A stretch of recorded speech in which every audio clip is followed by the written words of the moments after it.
बसंत पंचमी की धार्मिक कहानी और महत्व। बसंत पंचमी हिंदू धर्म का एक प्रमुख पर्व है जो माघ मास के शुक्ल पक्ष की पंचमी तिथि को मनाया जाता है। यह दिन ज्ञान, विद्या और कला की देवी मां सरस्वती को समर्पित है। इसे बसंत ऋतु के आगमन का उत्सव भी माना जाता है।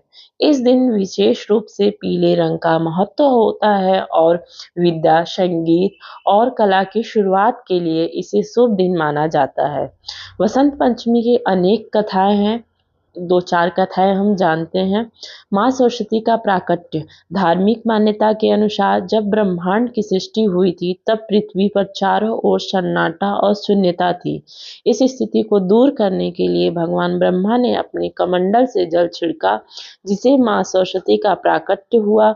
माँ सरस्वती ने वीणा बजाई, जिससे पृथ्वी पर ज्ञान, संगीत और वाणी का संचार हुआ। तभी से माँ सरस्वती को विद्या, वाणी और संगीत की देवी माना जाने लगा और उनकी पूजा बसंत पंचमी के दिन की जाती है।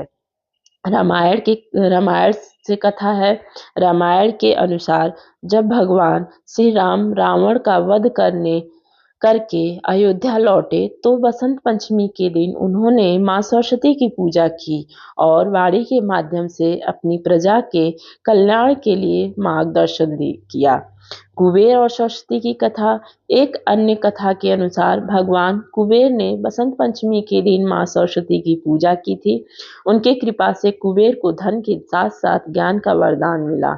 इस कथा के माध्यम से यह सिखाया गया है, केवल धन ही नहीं बल्कि ज्ञान और बुद्धि का भी महत्व है। कामदेव और रति की कथा।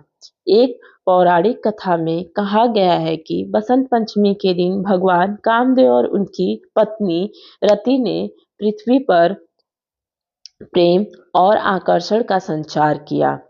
बसंत पंचमी को कामदेव के उत्सव के रूप में भी मनाया जाता है, क्योंकि यह दिन प्रेम, सौंदर्य और उत्साह का प्रतीक है।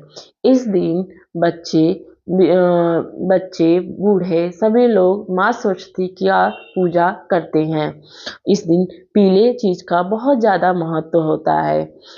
तो बसंत पंचमी केवल धार्मिक पर्व नहीं बल्कि यह प्राकृतिक ज्ञान और कला का उत्सव है जो जीवन में नई ऊर्जा और उल्लास लाता है।